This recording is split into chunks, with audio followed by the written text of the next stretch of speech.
O presidente norte-americano afirmou que não vai reconsiderar o incentivo para que funcionários federais sejam demitidos. A declaração aconteceu após o acidente aéreo que matou 67 pessoas e pode ter sido causado pela falta de trabalhadores na torre de controle. Enquanto assinava ações relacionadas à aviação, Donald Trump conversou com a imprensa e disse que a proposta de demissão voluntária ainda está em vigor. Nesta semana, todos os funcionários federais receberam um aviso oferecendo uma proposta para deixarem os cargos voluntariamente. Quem aceitar a oferta até 6 de fevereiro vai continuar recebendo salários e benefícios por 7 meses. A medida faz parte da estratégia de reduzir a máquina pública e a reestruturação do governo, que obriga o retorno ao trabalho presencial e padrões mais rígidos de conduta. Para analisar essa e outras notícias internacionais, nós convidamos o Bruno Pasquarelli, doutor em ciência política e professor da Universidade Federal de Campina Grande. Bruno, boa tarde para você. Donald Trump aí tentando enxugar a máquina, mas pode ter dificuldades para manter funcionários capacitados ou em números suficientes para atender todas as estruturas, todos os órgãos americanos. Boa tarde, Jonathan. É um prazer enorme estar com vocês. Com certeza, né? Como você bem disse, né? Toda a questão envolvida na queda do avião diz respeito à falta de funcionários, à falta de investimento de funcionários na área da aviação, do controle de tráfego aéreo. Só que o Trump ele tem que trazer o discurso para o seu plano eleitoral, digamos assim, o plano que elegeu ele, né? E uma das promessas de campanha é justamente a diminuição da chamada máquina pública. Sempre traz a ideia do chamado deep state, né? Que a administração pública estaria envolvida, né, de funcionários que seriam contrários às suas pautas, né? Então ele traz essa ideia de reformulação, mas lembrando, né, o que está por trás é justamente a necessidade de investimento em setores fundamentais, como o setor do tráfego aéreo, né? É necessário ter investimento público para que realmente as pessoas tenham segurança, né? E é importante também destacar que no discurso o Trump ele faz menção que uma das causas, né, dessa diminuição de qualidade, segundo ele, do tráfego aéreo, do controle de tráfego aéreo, seria porque a gestão do Joe Biden investiu em medidas de contratação de pessoas de diversidade, né? Então, mulheres, e isso trouxe, segundo ele, menos qualidade para o setor. Obviamente, ele não tem como comprovar isso, mas, mais uma vez, ele politiza a questão do acidente e traz para a sua plataforma de campanha, o que evidencia um Trump muito colado, né, a essa imagem de campanha dele. Primeiro, o ataque ao funcionalismo público e, segundo, mostrar as consequências de medidas que seriam favoráveis à diversidade na administração pública, mas, obviamente, não conseguindo comprovar que isso seria realmente a causa do acidente. Pois é, essa fala de Donald Trump, e nós exibimos ontem ao vivo aqui na Record News, realmente uma fala muito preconceituosa, né, contra minorias, né? Então, um discurso de fato lamentável por parte do presidente norte-americano, que tem um dos cargos mais importantes do mundo. Certamente nenhum eleitor de Donald Trump concorda com o que ele disse ontem ao se referir às pessoas que trabalhavam e que ainda trabalham no serviço de tráfego aéreo americano e que, por algum tipo de deficiência que essa pessoa ou do gênero, ela seria menos capaz do que outras de ocupar aquela função. E o presidente norte-americano confirmou a implementação de tarifas de 25% para produtos do México e do Canadá. A medida já passa a valer a partir de amanhã. Donald Trump justificou a decisão citando o fluxo de fentanil que chega aos Estados Unidos proveniente dos dois países, além de grandes déficits comerciais. Segundo o republicano, a taxa de 25% pode ou não aumentar com o tempo. Apesar de anunciar a tarifa aos produtos, Trump afirmou que ainda não decidiu se vai taxar os petróleos canadenses e mexicano e que uma decisão vai ser tomada em breve. O republicano também mencionou que os Estados Unidos estão em processo de aplicar tarifas semelhantes à China. A gente pode esperar uma retaliação dos países envolvidos, Bruno, para também tentar, de alguma forma, se proteger disso? Eu acho que são duas questões que a gente pode esperar. Primeiro, se não seria uma cartada a mais do Donald Trump. A gente sabe das táticas de negociação dele, né? Ele eleva ao máximo que ele pode jogar na negociação para tentar negociar em termos mais ideais, mais próximos do seu ponto de negociação. Então, pode ser que ele tenha aumentado, né, essas tarifas para chegar num ponto, por exemplo, um pouco menor, que para ele aí sim seria fundamental. E o segundo ponto é, como você bem ressaltou, né, a possibilidade de retaliação. Com certeza, né, Canadá e México têm produtos, né, importados, né, dos Estados Unidos, e isso pode trazer consequências em relações. A retaliação é uma medida muito importante no comércio internacional. Mas aí vem toda a questão, o que está por trás desse aumento de tarifas, né? Isso pode levar a um aumento inflacionário para todos os países, seja para Estados Unidos, seja para México, seja para Canadá, se eles continuarem não digo numa guerra comercial, mas numa retaliação. Isso traz um reflexo também na taxa de juros, aumentando a taxa de juros, e isso gera consequências para o plano internacional, né, digamos, a falta de conexão nas pautas econômicas do plano internacional. Lembrando, né, o mundo cada vez mais interconectados, a gente observa isso nas cadeias globais de valor, onde um país depende do outro, né, por conta de produtos, e essas medidas de aumento de tarifas geram consequências negativas para essa globalização econômica do mundo e que vai trazer, consequentemente, aumento do preço dos produtos naqueles países e também no mundo como um todo.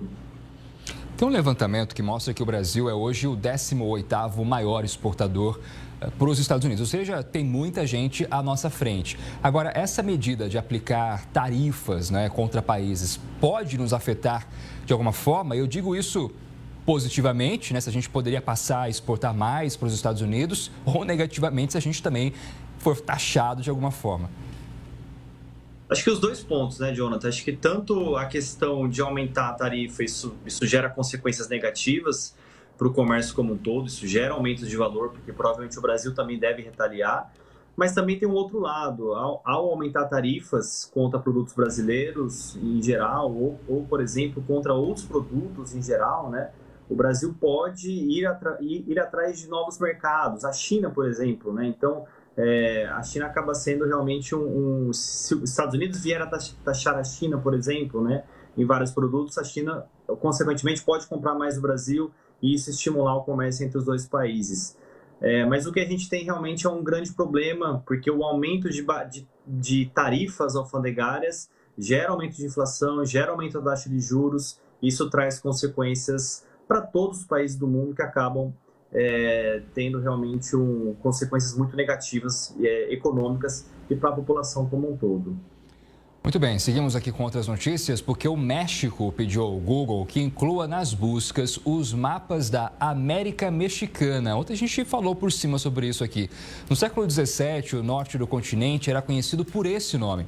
A solicitação foi feita em uma carta enviada pela presidente Cláudia Sheinbaum à empresa, depois que a plataforma aceitou alterar o nome do Golfo do México para Golfo da América, a pedido de Donald Trump. O governo mexicano também ressaltou que a ordem de Donald Trump deve valer apenas nos servidores dos Estados Unidos, já que a denominação Golfo do México é conhecida e aceita internacionalmente. É uma briga aí entre os dois países que vai além das tarifas, né, Bruno? Uma situação mais complicada. Exatamente, Jonathan. É muito interessante, né? A disputa geopolítica, ela não é observada somente apenas no plano material, econômico, mas também no plano simbólico.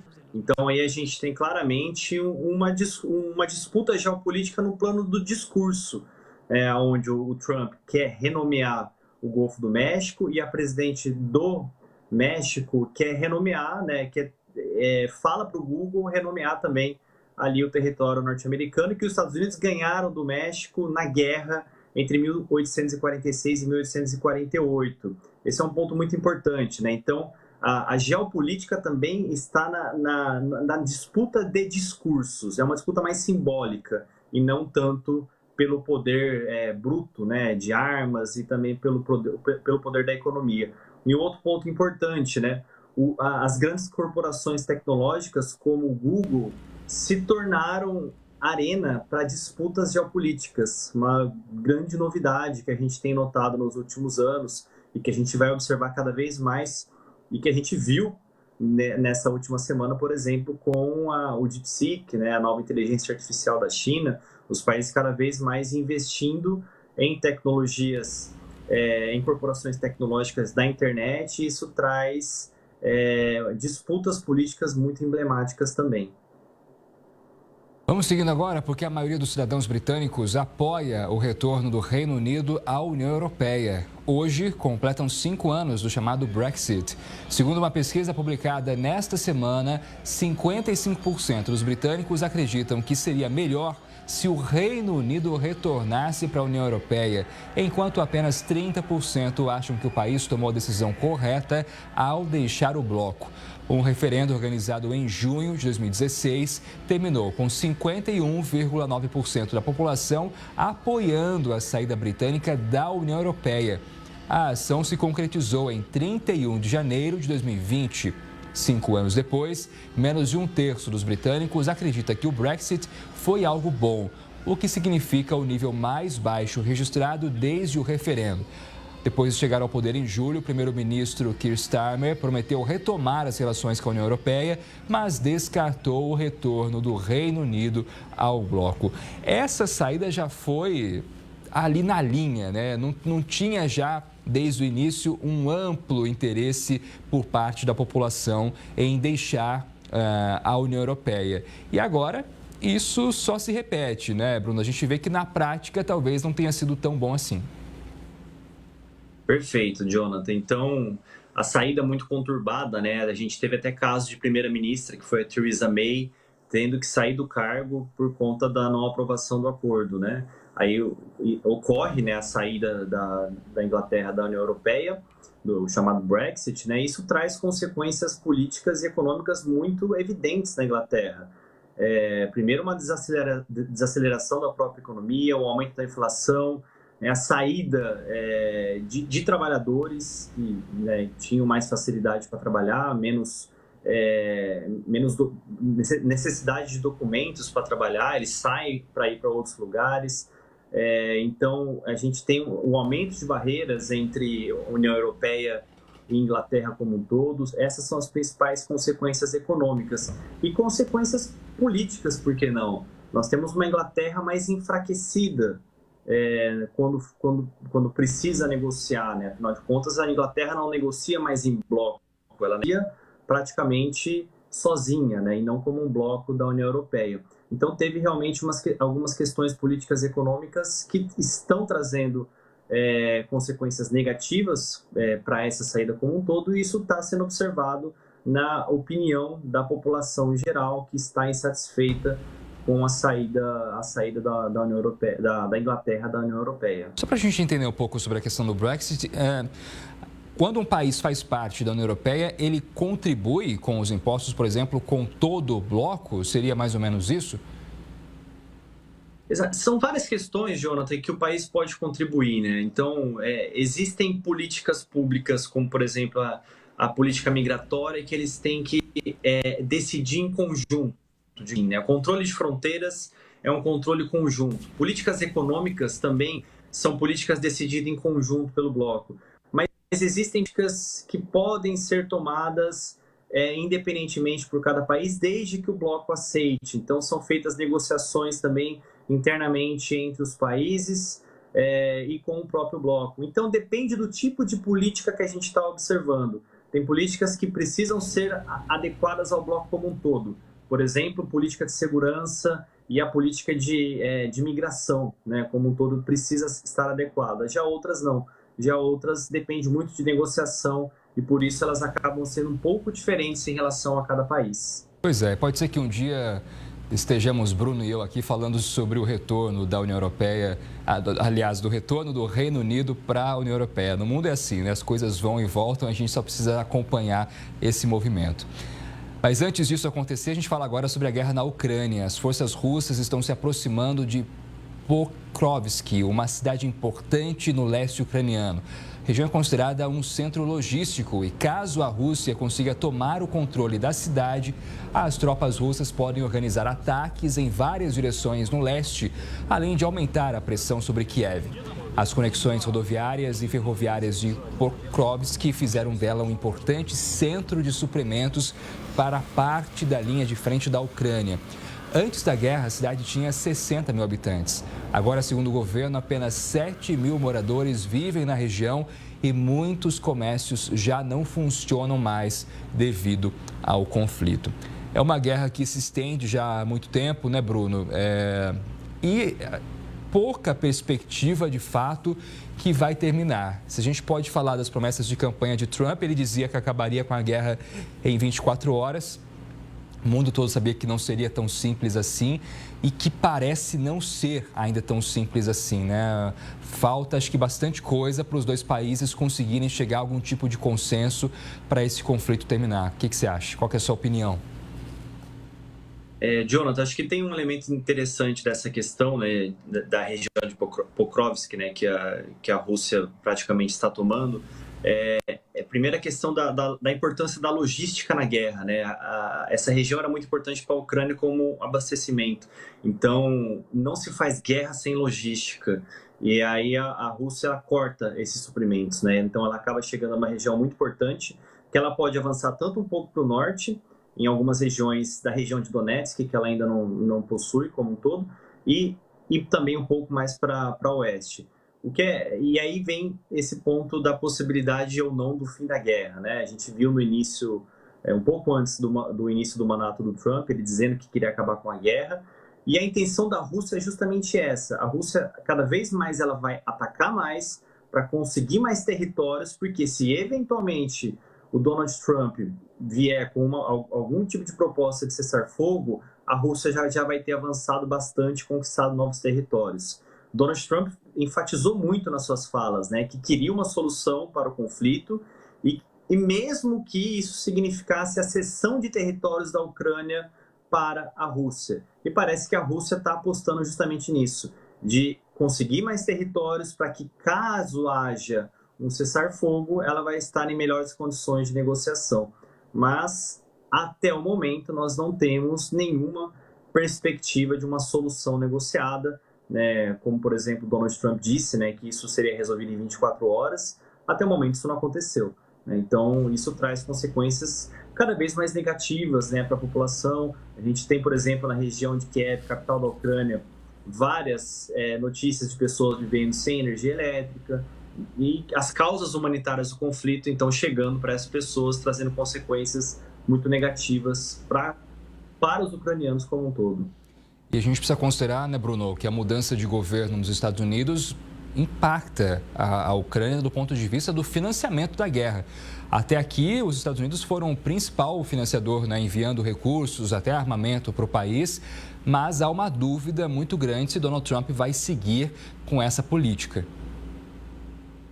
Exato, né? E nas próprias declarações do Zelensky, o Zelensky mostra, né, que o presidente da Ucrânia, né, que a Ucrânia é muito dependente da tecnologia do armamento ocidental.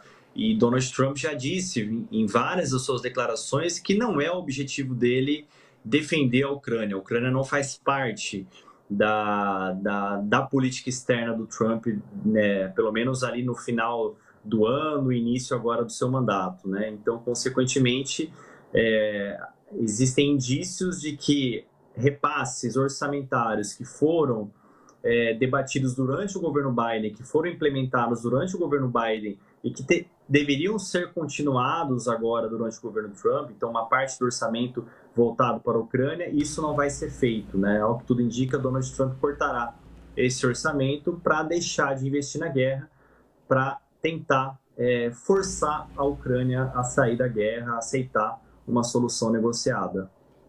Bruno Pasquarelli, muito obrigado pela conversa, bom fim de semana para você e até uma próxima. Eu que agradeço, Jonathan, é um prazer enorme estar com vocês, bom final de semana. Obrigado.